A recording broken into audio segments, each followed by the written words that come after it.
Halo, selamat siang. Apa kabar anak-anakku? Semoga kalian tetap sehat dan tetap di rumah aja ya. Walaupun emang sekarang agak bosan sih kita mau melakukan apa lagi di rumah. Tapi sebenarnya banyak hal loh yang bisa kalian lakukan di rumah. Salah satunya ya ini. Sama-sama kita akan belajar melanjutkan materi tentang kimia. Nah, kalau pertemuan sebelumnya kita sudah masuk ke materi tata nama, bagaimana caranya kita memberikan nama pada senyawa kimia dan juga sudah tentang persamaan reaksi. Dan sekarang kita akan masuk ke bagian stoikiometri. Nah, apa sih Pak stoikiometri itu? Nah, sebelum Bapak lanjut, silakan kalian buka dulu PPT tentang konsep mol dan stoikiometri yang pernah dikirim sama Bu Najmia. Ya, Bapak akan pakai PPT-nya Bu Mia. Dan ada satu PPT lagi yang Bapak kirim ke kalian, yaitu tentang konsep mol. Nanti kita akan menggunakan dua PPT ini ya. Mana sih? Nah, ini konsep mol. Tapi sebelumnya kita lihat dulu PPT-nya Bu Mia. Sebelumnya kita sudah kan ya tentang persamaan reaksi kimia, dan anak-anakku juga sudah mengumpulkan tugasnya. Sekarang kita loncat. Ini masih tentang step penyetaraan reaksi kimia. Nah, sekarang kita masuk ke materi selanjutnya, yaitu apa sih hubungan kuantitatif yang terdapat antara reaktan dan produk dalam persamaan reaksi kimia. Kuantitatif itu berarti secara perhitungan ya, artinya secara yang dapat kita hitung-hitung. Nah, sebelum kita masuk ke materi stoikiometri, jadi stoikiometri itu kalau kita bahasa Indonesianya itu adalah perhitungan kimia. Jadi yang kita lakukan di pabrik-pabrik, misalkan kita mau membuat sampo, kita membuat sabun, kita membuat deterjen atau bahan-bahan kimia yang lainnya, itu sesungguhnya sudah ada perhitungannya teman-teman. Jadi tidak bisa asal membuatnya, karena kalau asal membuatnya juga hasilnya akan berbeda. Oleh karena itu kita hitung. Nah, itu yang dinamakan dengan tadi stoikiometri. Tapi sebelum kita belajar tentang stoikiometri lebih lanjut, ada hal dasar nih yang perlu kalian perhatikan dalam materi stoikiometri. Hal dasar itu adalah ini dia, konsep mol. Mol itu apa sih sebenarnya? Kalau anak-anakku dengar mol itu mungkin seperti tempat pusat perbelanjaan ya, tapi ini bukan itu. Mol itu kalau kita ingat-ingat waktu zaman-zaman SMP materi fisika itu kan satuan tentang apa yo? Misalkan kayak temperatur itu satuannya Kelvin. Massa satuannya kilogram. Kalau mol itu adalah satuan dari jumlah zat ya. Jadi satuan internasional dari jumlah zat kita nyatakan ke dalam mol. Lalu apa sih hubungannya mol dengan kimia? Gitu. Dan ini juga ada tentang bilangan Avogadro. Nah, sekarang kita loncat dulu, kita minimize dulu, kita buka tentang PPT yang ini. Konsep mol. Kita membicarakan tentang konsep mol dulu. Sebelumnya Bapak ingin kalian mencoba belajar menghitung, tapi menghitungnya masih sederhana-sederhana aja.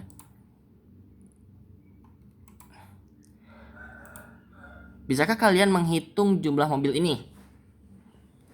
Ada berapa jumlah mobilnya? Ada 10 ya. Ada 10 buah mobil. Artinya kalian masih bisa menghitung satu-satu ya. Oke. Sekarang coba kalau misalkan objeknya kita perkecil lagi, jangan mobil. Apakah kalian masih bisa menghitungnya? Nah, kalau ini, bisakah kalian menghitung jumlah motor ini? Tentu bisa ya. Berapa? 4, betul. Ada 4 buah motor. Sekarang kita coba perkecil lagi. Apakah kalian masih bisa menghitungnya? Telur. Ada berapa telur yang ada di gambar ini? Ada 5 ya. 1, 2, 3, 4, 5. Artinya telur ini masih terlalu besar. Nah, coba sekarang. Bagaimana caranya kalian menghitung ini? Beras. Bisakah kita menghitungnya satu persatu? Tentu masih bisa ya, karena beras itu masih terlihat besar lah di mata kita, masih nampak. Tetapi itu akan sangat lama. Sehingga biasanya kalau kita membeli beras itu, kita menggunakan istilah lain, bukan satuan seperti telur, seperti motor tadi, atau seperti mobil. Kita biasanya menggunakan kilogram. Betul, biasanya kita menggunakan satuan kilogram untuk beras. Misalkan, ibu saya mau beli 1 kilo beras gitu. Bukan bu saya mau beli 50.000 butir beras. Oh, itu sangat merepotkan sekali ya gitu. Nah, kalau beras masih bisa dihitung, bagaimana dengan yang ini? Pasir. Bisakah kalian menghitung pasir? Justru makin sulit lagi ya Pak ya. Iya dong. Ini jauh lebih sulit lagi daripada kita menghitung 50.000 butir beras. Biasanya kalau kita beli pasir itu kan biasanya kita beli dengan satuan truk ya. Saya mau beli 1 bak truk gitu. Nah, sekarang anak-anakku bayangin bagaimana sih caranya kita ketika kita menghitung pasir aja sudah sangat sulit, sehingga kita memerlukan satuan yang lain. Bagaimana cara kita menyebutkan jumlah partikel seperti atom? Kalau atom itu kan benda yang sangat kecil ya. Bahkan menurut Dalton itu, atom itu adalah sebuah benda yang tidak dapat dibagi lagi. Itu sangat-sangat kecil. Nah, gimana sih caranya kita menyebutkan jumlah partikel seperti atom? Dan bagaimana caranya kita mengutarakan jumlah partikel? Misalkan banyaknya atom dalam 1 gelas air. Itu berapa banyak? Nah, sekarang coba perhatikan gambar ini. Apakah ada perbedaan atau persamaan dari gambar-gambar ini?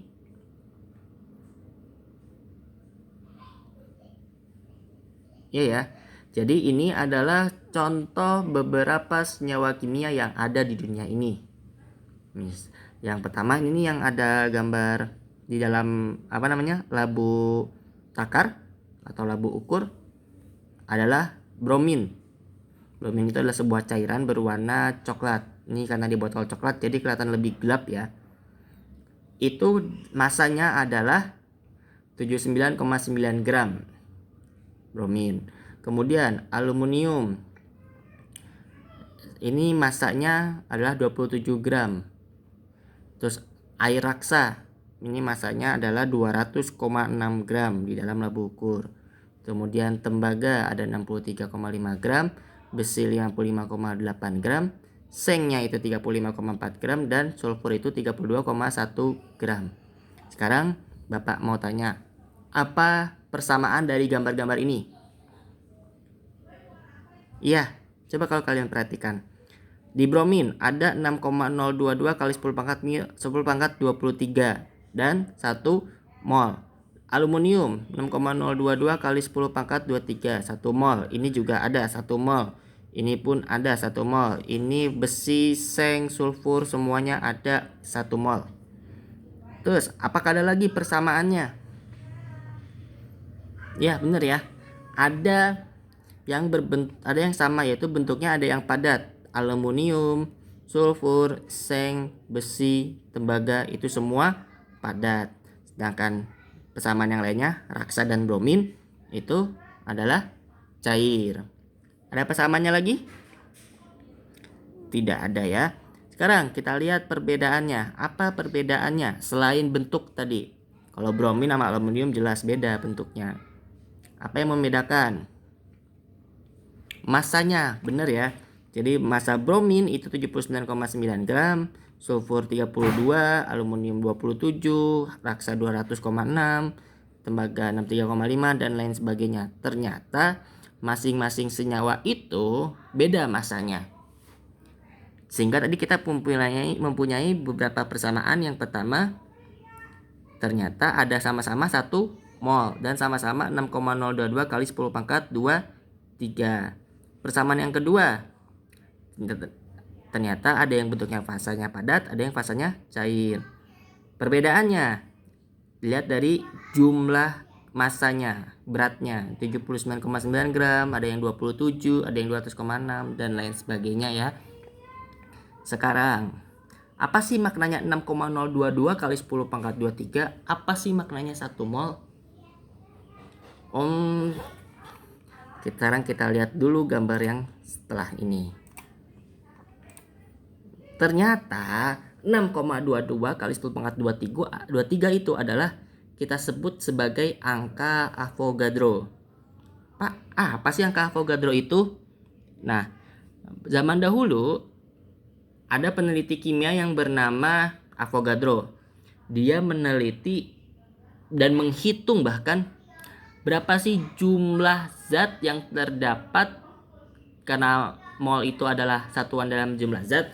Berapa sih jumlah zat dalam senyawa-senyawa tertentu dalam 1 mol?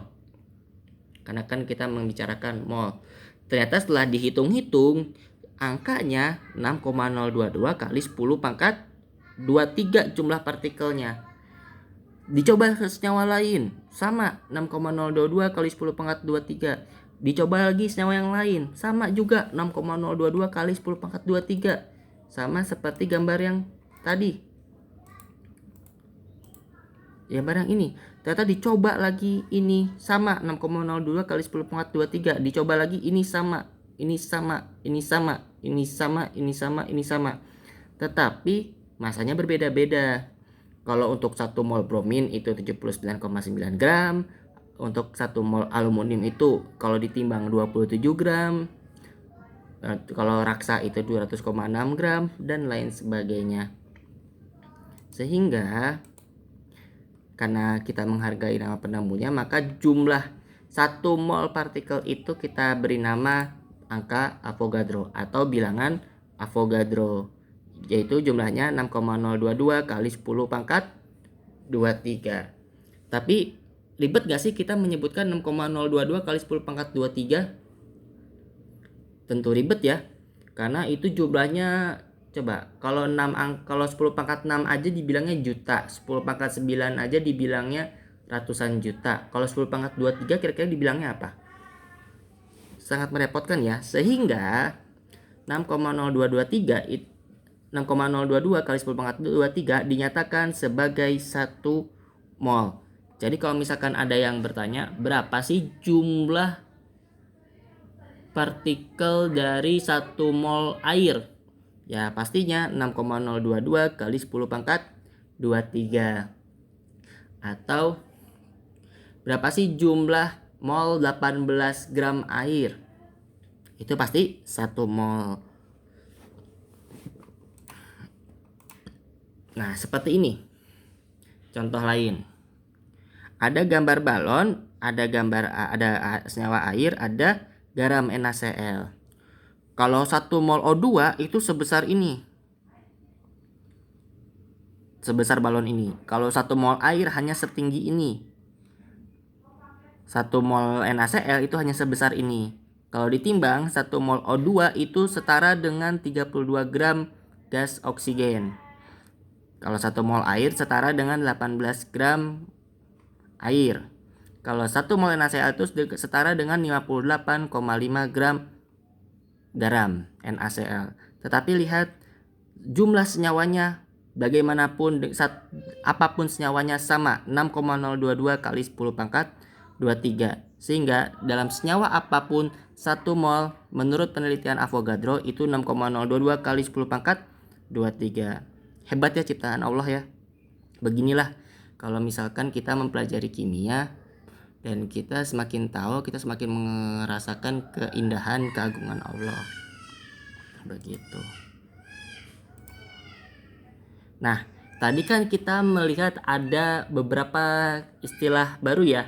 Ada istilah mol, istilah Avogadro, bilangan Avogadro, istilah massa. Lalu apakah ada hubungannya antara mol, bilangan Avogadro, dan massa? Dan apakah satuan mol dapat digunakan dalam persamaan reaksi? Tentu saja bisa ya.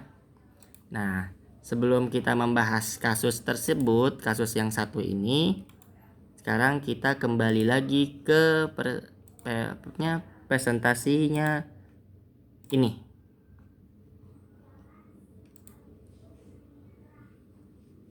Tentang konsep mol. Nah, ternyata kalau dihitung-hitung jumlah mol itu sama ya. 6,02 kali 10 pangkat 23 partikel. Ini maksudnya partikel ini nih. Ini 1, ini 2, ini 3, ini 4. Pokoknya setelah dihitung-hitung 6,02 kali 10 pangkat 23.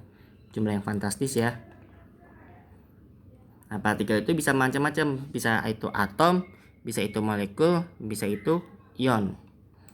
Sehingga kalau misalkan kita buat rumusan matematisnya, jumlah partikel itu adalah mol dikali L. L itu apa tadi? Bilangan Avogadro. Atau kalau kita mau cari mol, jumlah partikel dibagi L atau bilangan Avogadro.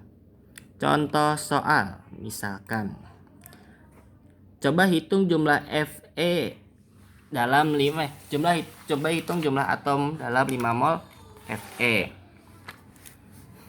Tadi jumlah atom 5 mol Fe. Maka kita lihat mol itu tadi apa? Kalau kita mau cari mol itu mencari jumlah atom atau bilangan Avogadro. N kali L. Berapa mol yang ditanya? 5 mol. Kali L. Berapa tadi bilangan Avogadronya? 6,022 kali 10 pangkat 23. Berapa hasilnya? 30, sekian kali 10 pangkat 23. Atau kalau mau disederhanakan lebih baik ya. Nah, ini contohnya. Nah, berarti kalian bisa dong yang nomor 2. Berapakah jumlah mol dari 1,2 kali 10 pangkat 24 molekul gula jika L-nya adalah 6,6 kali 10 pangkat 23. Berarti yang ditanya adalah jumlah mol atau N. Coba kembali lagi ke slide sebelumnya, bagaimana caranya kita mencari N. Oke. Nah, sekarang hubungan mol dengan massa zat. Ternyata ada 2 istilah baru nih, ada AR, ada MR.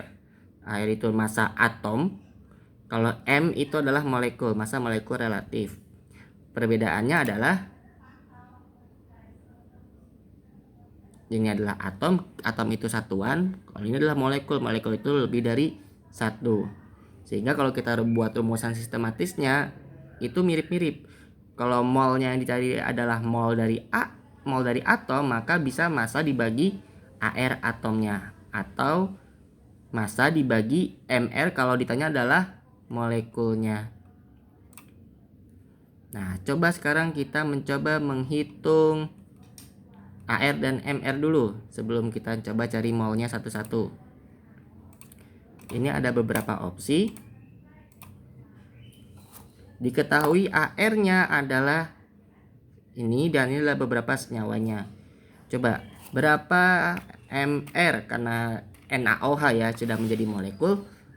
Berapa MR dari NaOH? Kita bisa lihat warnanya. Kalau mRNaOH itu berarti warna biru 40. Gimana sih Pak cara menghitungnya? Let's see. Kita coba koret ya. NaOH ada unsur apa aja? Berarti ada unsur Na, ada unsur O, ada unsur H. Sekarang kita lihat ARNA. Berapa tadi ARNA? 23. Berapa ARO? 16. Berapa ARH? 1. Berapa jumlahnya? 40. Benar ya? Benar. Coba Pak, coba lagi yang agak susah. Oke, yang agak susah. Dari 40 kita lanjut coba ke yang 100. Apa senyawa yang 100? CaCO3. Ca CO3. Berapakah MR dari CaCO3? ArCa berapa tadi? 40. C-nya ada berapa? MR-nya, AR-nya 12. AR dari O berapa? 16. O-nya ada berapa? Ada 3. Maka kita kali 3. Berapa jumlahnya? 48 tambah 12, 60. 60 tambah 40, 100. Hebat bisa ya. 100. Nah, sekarang silakan anak-anakku coba yang lain. Benarkah natrium fosfat itu 164 mR-nya? Apa ini namanya? Besi 3 sulfat. Benarkah besi 3 sulfat mR-nya 400? Jangan lupakan ininya ya, jumlahnya. Biasanya anak-anakku juga suka salah nih tentang jumlah O dari dalam SO4 3 kali. Berarti jumlah O-nya ada 4 kali 3, 12. Nah, sekarang nih, hitunglah mol dari 16 gram belerang. Diketahui ARS adalah 32. Mol dari 16 gram belerang. Oke, kita coba. Mol dari 16 gram belerang. Diketahui ARS sama dengan 32.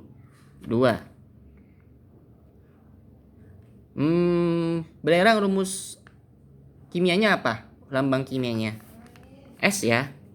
Berarti dia adalah sebuah atom karena belerang saja.